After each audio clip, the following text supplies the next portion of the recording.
हिंदुस्तान एक ऐसा देश है जहां पर हर 3 महीने में मौसम बदलता है और जैसे जैसे मौसम बदलता है वैसे वैसे बीमारियां बदलती हैं। बीमारी आती है, सबसे पहले हम भागते हैं दवाई लेने। लेकिन क्या हो अगर हम आपसे कहें कि आपके घर में ही सारी दवाई मौजूद है, घर में ही वो दादी नानी के जो नुस्खे हम कहते थे वो सारे हैं, बस आपको जानकारी नहीं है। क्यों? क्योंकि आप अंग्रेजी दवाइयों के पीछे एकदम पागल हो गए। और आज घर के नुस्खों से आपका इलाज करवाने के लिए ही हम लाए हैं सुभाष गोयल जी को। जी, चंडीगढ़ वाले सुभाष जी, क्या बात है। बड़ा नाम कमाया पंजाब में आपने सर। बिल्कुल जी, पंजाबियों की बड़ी मेहरबानी है कि उन्होंने 25-30 साल से हमें अपने गल पेट लगा के रखा हुआ है। क्योंकि पंजाबी लोग जो होते हैं ना जी, वो गलत चीज़ को रखते नहीं ज़्यादा देर। उनको पता है कि ये जो सुभाष गोयल है वो हमारी हेल्थ का अच्छे से ख्याल रखता है, तो उन्होंने हमें अपने पास रखा हुआ है। और बहुत अब मेरा मन था कि मैं पैन इंडिया जाऊं आप लोगों के साथ सहयोग करके। तो आज देखो कि दिल्ली, वृंदावन साइड, यूपी, बिहार सारा बहुत अच्छे से प्रेम करने लगा है। क्योंकि मैं लोगों के घर में जो रसोई है, जब से ना आप मिश्रा जी ये जानिए कि जब से लोगों ने अपनी रसोई को किचन बनाया है, तब से किच किच किच किच किच किच का माहौल बन गया। क्योंकि उसमें जब रसोई होती थी ना, उसमें होती थी हमारी दादी माँ, हमारी वाइफ होती थी, मदर होती थी। तो वो जब खाना बनाती थी, आप मान लो घर पे आए, आपने बोल दिया कि मुझे 2 चपाती खानी है, जल्दी करो। वो माँ होती थी, वो कहती थी तू खा तो सही, मैं बनाती हूँ। तो 2 खाई, तीसरी रोटी वो ज़बरदस्ती खिला देती थी। तो अब क्या हो गया, जब से हमने उसको बना दिया किचन, अब उसमें आ गई काम वाली। वो बैठती पूछती है बाबूजी कितनी खाओगे? बाबूजी कहते हैं 2 खाएंगे। पक्का 2 ही खाओगे? तो बाबूजी की भूख ही मर जाती है।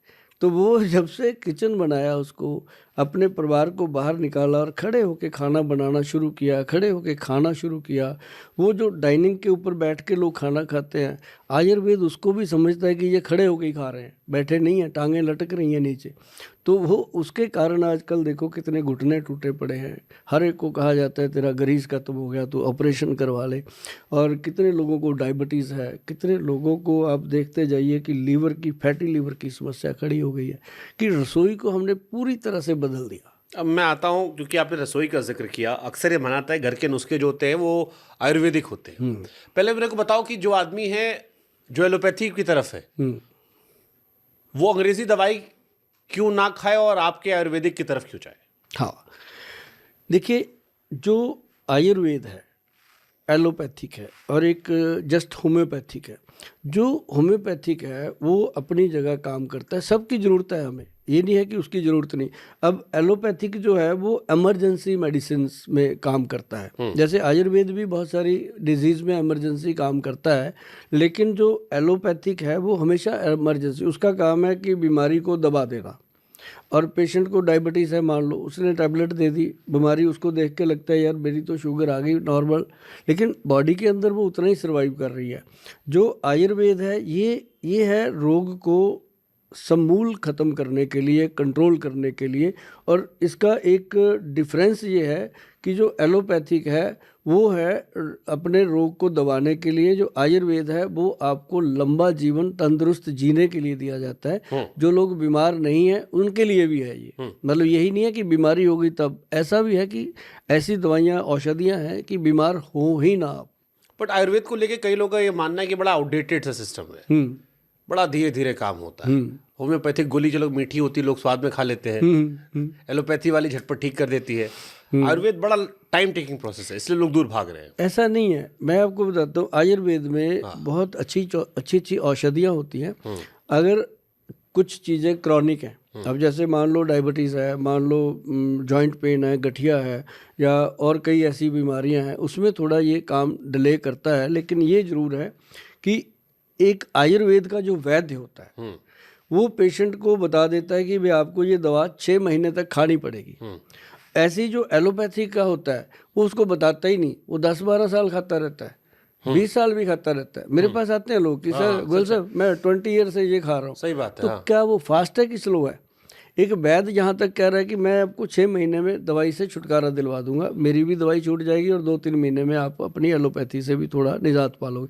तो उसमें क्या होता है कि लोगों को एक जैसे माइंड सेट नहीं हो गया कि ये स्लो काम करती है, स्लो नहीं करती। आप एक हरड़ ले लो, जो हरड़ होती है उसका ताज़ा फल ले लो। आप हरड़ को ऐसे पकड़ के बैठ जाओ 5 मिनट 10 मिनट, अगर आपने 10 से 12-15 मिनट उसको पकड़ के आप बैठ जाते हो, आप यहाँ से स्मेल लेना, उसकी यहाँ स्मेल आ जाती है बाहर हरड़ की, और आप 15 मिनट के बाद कितनी बड़ी मर्जी मीटिंग में बैठे हो, आपको लूज मोशन हो जाएगा, आप भागोगे वहाँ से उठ के।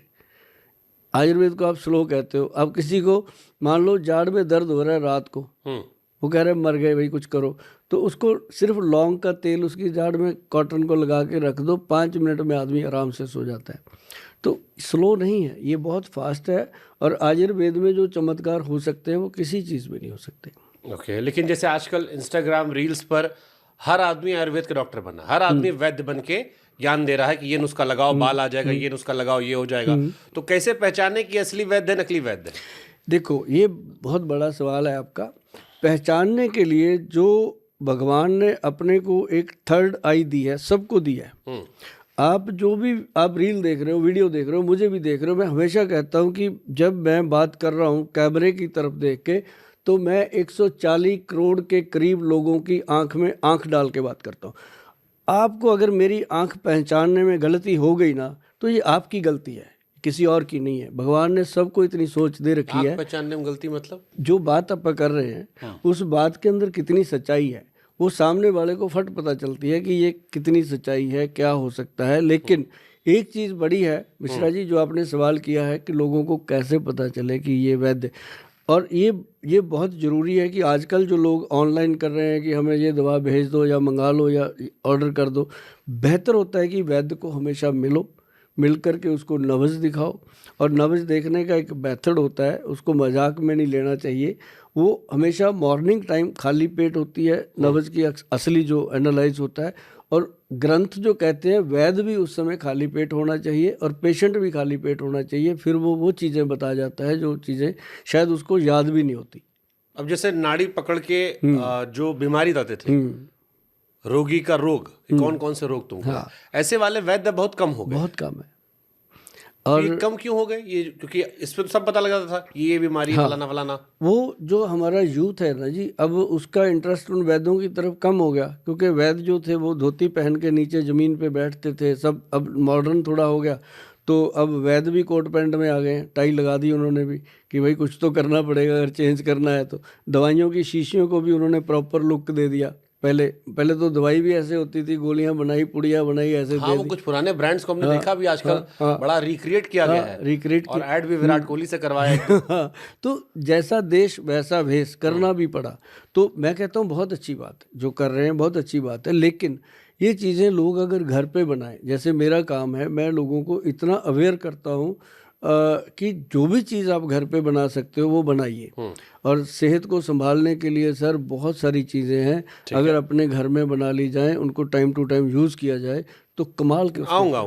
तो क्या आयुर्वेद जो है वो केवल शाकाहारी आहार से ही जुड़ा हुआ है? ऐसा नहीं है, दोनों लोगों से जुड़ा हुआ है। जो मांसाहारी आहार है इसमें वो भी आता है, लोगों को बताया जाता है कि आप इतने कैलोरी ये ले सकते हो, इतने कैलोरी ये ले सकते हो, मटन ले सकते हो या चिकन ले सकते हो या फिश ले सकते हो, वो सारा बताया जाता है पेशेंट टू पेशेंट। लेकिन आयुर्वेद ये ज़रूर कहता है कि कोशिश कीजिए कि मांस को ना इस्तेमाल कीजिए, क्योंकि जीव जो होता है, अब जीव को भी बहुत सारी बीमारियां हो सकती हैं। उसको कोई भी ऐसा पैरामीटर नहीं है कि जो आप मान लीजिए मटन है, मान लीजिए बकरा है, तो उसको क्या प्रॉब्लम है, क्योंकि बॉडी तो बॉडी है, बात पित्त कफ का वो उसका भी शरीर है, तो उसके अंदर क्या बीमारी चल रही है, कोई लैब टेस्ट नहीं है। उसको काटते हैं, बना देते हैं, उसके बाद उसको कितना मर्जी पका लीजिए, जो वायरस है वो जाएगा नहीं। ऐसे ही जो चिकन है, मुर्गे हैं, उनको भी आप जब काट लेते हो तो उसके अंदर क्या रोग चल रहा था वो इंसान के अंदर जा रहे हैं, और उसकी भरपाई हम सब कर रहे हैं। आप डेली देखिए, किसी भी बड़े हॉस्पिटल में चले जाइए, किसी का पेट ऐसे निकला पड़ा है, किसी का कुछ हो रखा है, तो वो सारी चीज़ें लीवर को बर्दाश्त करनी पड़ती हैं। ज़्यादातर अगर शाकाहारी रह कर के लोग जिएँ और फल सब्जियां दालें और सैलड वगैरह ये अच्छे तरीके से लिया जाए तो बहुत अच्छी गट हेल्थ रहती है। ठीक है, मैं एक दो क्वेश्चन आयुर्वेद पे जाऊंगा, फिर मैं स्पेसिफिक आऊंगा जी। आयुर्वेद में बीमारियां कैसे डिफाइन की जाती हैं? आयुर्वेद में बहुत ज़्यादा आजकल तो सिम्टोमेटिक भी काफ़ी चीज़ें ली जाती हैं, पेशेंट से डिस्कस करके उसके सिम्टम के आधार पे ट्रीटमेंट होते हैं। लेकिन ज़्यादातर जो हमारे वैद्य हैं वो हमारे पास, मैं आपको बताऊं कि पूरे देश में 5-6 वैद्य हैं जो नाड़ी वैद्य हैं। उसमें एक वैद्य हैं जो डॉक्टर अनिल कुमार जी हमारे साथ काम करते हैं और 1994 से वो मेरे साथ हैं और वो पल्स देख करके पेशेंट को सारी चीज़ बताते हैं और बहुत अच्छा उनका है। और लेकिन वो संत टाइप हैं, उनका ये है कि वो गुरुद्वारा साहब में ही बैठते हैं, वहीं देखते हैं मरीजों को, कोई पैसा नहीं, कोई फीस नहीं लेते। तो वो लेकिन उसका डायग्नोज ऐसा करते हैं कि वो फिर कहीं भी लैब में चला जाए उससे बेहतर डायग्नोज उसको नहीं मिल सकता, वो इतना बता देते हैं। तो नाड़ी वैद्य भी देखते हैं। बाकी जो आजकल जो जनरेशन है, जैसे कई लोग कहते हैं जी हम सोने की भस्म डाल देंगे, हम ये डाल देंगे, वो एक मतलब उसमें क्या होता है कि वो नॉन साइंटिफिक ट्रीटमेंट होते हैं। उसमें जा कर के कई लोगों को अच्छा लगता है, कईयों को नुकसान भी होते हैं। ठीक है, आयुर्वेद के बारे में सबसे बड़ा मिथ क्या है? आयुर्वेद के बारे में सबसे बड़ा मिथ है कि ये दवाई जो है रोग को जड़ से ख़त्म कर सकती है और सिर्फ आयुर्वेद ही है जो आपको बीमारियों के साइड इफ़ेक्ट से बचा करके बिना साइड इफ़ेक्ट के बीमारियों को ख़त्म कर सकता है। ये मिथ है? ये मिथ है। मतलब साइड इफेक्ट होते हैं आयुर्वेद में भी? आयुर्वेद में बिल्कुल साइड इफ़ेक्ट नहीं होते। तो मिथ क्या है फिर? मिथ यही है कि ये बिना साइड इफ़ेक्ट के, अच्छा, कोई भी साइड, जैसे एलोपैथी के साइड इफ़ेक्ट है हाँ। और औषधियाँ जो लेते हैं लोग, कई नेचुरोपैथी में भी साइड इफ़ेक्ट हो जाते हैं, किसी का नीमा हो गया, कुछ गलत हो गया। ये ताकत है इसकी? ये आयुर्वेद जो है ये इसको कहते हैं आयु का वेद। ये आयु को स्वस्थ रखने के, जैसे 100 साल तक अगर कोई जीना चाहता है तो उसको आयुर्वेद ही ऐसा सिस्टम है कि जो उसको तंदुरुस्त जीवन दे सकता है, मतलब स्वस्थ जीवन दे सकता है। और इसका कोई साइड इफेक्ट, हरड़ बेहड़ा आंवला क्या साइड इफेक्ट करेगा? काली हल्दी, पीली हल्दी, अम्बा हल्दी, दारू हल्दी, ये क्या साइड इफेक्ट करेंगी? ये जो चीज़ें हैं जैसे काला गोंद है, जटामांसी है, ब्रह्मी बूटी है, शंख पुष्पी है, क्या साइड इफेक्ट करेंगी? साइड इफेक्ट वहाँ होता है जब वैद्य से कोई गलती हो जाए, कोई भस्म बनाते हुए भस्म कच्ची रह जाए और वो मरीज को दे दे, तो उससे कोई ना कोई साइड इफेक्ट जरूर होता है। और इसके लिए हम जो काम कर रहे हैं इसमें बिल्कुल हम कोई भस्म मेटल यूज़ ही नहीं करते, टोटल हर्ब्स को यूज़ किया जाता है और सिद्ध योग में बनाया जाता है। तो आयुर्वेद कहाँ पिछड़ गया एलोपैथ से? हाँ, प्रचार प्रसार में पिछड़ गया, टेक्नोलॉजी अपडेट नहीं हुई, या पुराने जो ग्रंथों में लिखा था वही रहा? क्योंकि कई लोगों ने हमसे भी कहा कि आयुर्वेद प्रणाली जो है वो रिसर्च बेस्ड है, पहले हुई थी, अब इस जमाने में आयुर्वेद पर रिसर्च होती ही नहीं है। हाँ। या बहुत कम होती है, इसलिए वो अपडेट नहीं हो पा रही है। सच है? ये बिल्कुल सच है। अब उसकी हर चीज़ की सर्च हो रही है। एक तो होती है रिसर्च की, त्रिफला बनाया, महर्षि जी ने लिखा, हमने उसको दोबारा से रिसर्च किया कि ये करता भी है कि नहीं। एक तो ये हो गई। एक होती है सर्च की, ये जड़ी बूटी है, ये क्या करेगी, उसके ऊपर सर्च चल रही हैं। अब ये चीज़ें जो हो रही हैं, इनसे लोगों को आने वाले समय में बहुत जल्द, आप एक चीज़ देखिएगा मिश्रा जी कि आयुर्वेद में आजकल इतने लोग इन्वॉल्व हो रहे हैं, बड़ी बड़ी जो कंपनियां हैं, सोसाइटीज़ हैं, और वो लोगों को अवेयर करने में भी, और आयुर्वेद के बड़े बड़े हॉस्पिटल खुल रहे हैं, पंचकर्मा खुल रहे हैं। तो इसका यही रीज़न है कि लोगों का जो रुझान है। अब देखो मेरा जो काम था जी, मैंने अपने पंजाब के यूथ को, हरियाणा के यूथ को, नॉर्थ इंडिया का जो यूथ है, मैंने उसको जोड़ने की कोशिश करी और मैं इसमें 35% से ज़्यादा सक्सेस हुआ कि नौजवान बच्चे जो हैं वो आज जानते हैं पंजाब के कि अश्वगंधा क्या है, गोक्षुरा क्या है, शिलाजीत क्या है, हमें क्यों खानी चाहिए, क्यों नहीं खा, उनको ये चीज़ें पता चल चुकी हैं। बच्चे नाम लेते हैं इन चीज़ों का आकर के, और मैं तो कई बार हैरान होता हूँ कि बच्चों को बड़े बड़े नाम, चंद्र प्रभा भट्टी, अरोग्य वर्धनी भट्टी, नाम याद हो गए उनको कि ये चीज़ें काम करती हैं। आयुर्वेद का जिक्र सनातन ग्रंथों के अलावा भी कहीं है?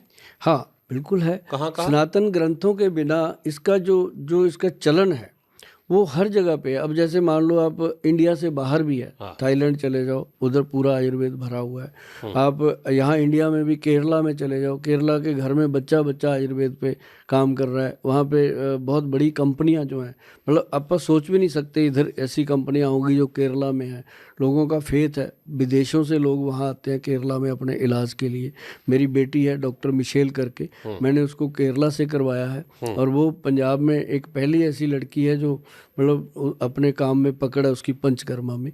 तो ऐसे ये पंचकर्मा क्या होता है? पंचकर्मा होता है जिसमें लोगों को मसाज दिया जाता है, और उसके अंदर जैसे शिरोधारा है, वस्ती है, नेति है, इस तरह के जो काम होते हैं उसके अंदर सारे वो किए जाते हैं। ये एक बॉडी रिलैक्स सिस्टम है। 10-15 दिन लोगों को रखा जाता है, और उसके बाद 10-15 दिन फिर उसके मोबाइल स्विच ऑफ होते हैं, उसको दुनिया से काट दिया जाता आधी है। बीमारी वैसे ठीक हाँ, होगी। वो दुनिया से काट दिया जाता है। जैसे हमारे लॉकडाउन के दिनों में आपने देखा होगा, नदियाँ नाले सब साफ हो गए थे, शुद्ध हो गए थे। तो ऐसे ही उसको जब हटा दिया जाता है, वहाँ पे उसको जो जहाँ खाना है वही मिलेगा, जो नहीं खाना वो उसको मिलना ही नहीं है। तो टाइम पे उठना, टाइम पे जाना, योगा करवाना, 15 दिन में वो कहता है गोयल साहब जी लिए, अब क्या करें। मैं कहा अब जाओ घर जाके फिर 6 महीने में वो सब कुछ भर लेता है, फिर उसको 15 दिन बुलाते हैं, फिर खाली करते हैं। तो ये पंचकर्मा का एक बहुत बड़ा रोल है। आयुर्वेद जो है वो केवल जड़ी बूटियों तक सीमित है? आयुर्वेद जो है वो जड़ी बूटियों तक भी सीमित है, लेकिन आयुर्वेद में एक बहुत बड़ी चीज़ है कि ये लोगों के साथ हमदर्दी बहुत करता है। आयुर्वेद का डॉक्टर भी, वैद्य भी, और उसमें उसको बहुत सारे जैसे नेचुरोपैथी इसके अंदर आ जाती है। इसके अंदर एक चीज़ और आती है आयुर्वेद के अंदर कि जड़ी बूटियाँ हो गई, उसके साथ जो मेटल्स जुड़े हुए हैं, जैसे भस्में बनती हैं। अब कोई चीज़ है उसकी भस्म बनाई, गोल्ड की भस्म बनती है, और चांदी की बनती है, बजर की जिसको हीरा बोलते हैं उसकी भस्म बनती है। और ये सारी जो चीज़ें हैं इसके साथ इन्वॉल्व हैं। बाकी इसके अंदर काढ़े, कवाथ, बहुत सारी चीज़ें हैं जिनका कोरोना काल में लोगों को बड़ा इस्तेमाल हुआ, पता चला। और कोरोना का बहुत बड़ा सहयोग रहा कि आयुर्वेद को दोबारा से उसने 200-300 साल पहले जो पीछे चला गया था, दोबारा से उसको बहुत ज़्यादा पुशअप दिया। नहीं, जैसे घरेलू नुस्खे काम, जैसे काढ़ा आपने कहा, ये कोविड ने बड़ा काम किया। मुझे खांसी थी, मम्मी ने कहा कपूर और तेल लगा के गले पे लगा लो, ठीक हो जाएगा, पैर के नीचे लगा लो। क्या उनका फॉर्मूला था मुझे नहीं पता, लेकिन मुझे बहुत आराम मिल गया खांसी में। अब मेरे मन में सवाल ये आता है कि अगर आयुर्वेद इतना अच्छा काम कर रहा है, असर कर रहा है, तो फिर एक एलोपैथ वाले आयुर्वेद को समझते क्यों नहीं कुछ? दूसरा, जो आयुर्वेद का संगठन है वो आईएमए की तरह मजबूत क्यों नहीं फिर है? देखिए, आईएमए से ज़्यादा मजबूत हो जाएगा, समय लगता है। पर मैं आपको ये बता दूं कि जो आज से 5 साल पहले था आयुर्वेद, आज उसने इतनी स्पीड पकड़ी है, आज वो नहीं है। आज आयुर्वेद खड़ा होकर बात करता है, आयुर्वेद अपनी बात रखता है। और बड़ी बात क्या है कि आपने कहा कि एलोपैथी वाले इसको समझते क्यों नहीं कुछ, तो हम भी कहाँ समझते हैं उनको कुछ, क्योंकि हमें उसका पता नहीं है। जब किसी को, मेरे को आपका नहीं पता, उसको मेरा नहीं पता, है ना। खुसरे के साथ खुसरा सोया तो ना कुछ खोया ना कुछ पाया, उसको हमें क्या पता कौन है। तो लेकिन ये ज़रूर है कि आयुर्वेद के डॉक्टर को जब वो BAMS करता है, आप देखिएगा उसके सिलेबस में पूरी बॉटनी पढ़ाई जाती है। एलोपैथी के डॉक्टर को आयुर्वेद का कख नहीं पता होता। वैसे ठीक है, जो उसको नॉलेज होगी अपने घर की होगी, किताबों की, लेकिन आयुर्वेद के डॉक्टर को एलोपैथी की पूरी नॉलेज होती है। इसको 6 महीने की जो इंटर्नशिप होती है वो सरकारी हॉस्पिटल में करवाई जाती है, ताकि उसको वहाँ के मरीजों का एनवायरनमेंट जो है वो पता चले। BAMS डॉक्टर के पास वो नॉलेज भी होती है जो एलोपैथी की होती है। ठीक है, लवली टॉकिंग सर। जी sir, thank you sir, thank you.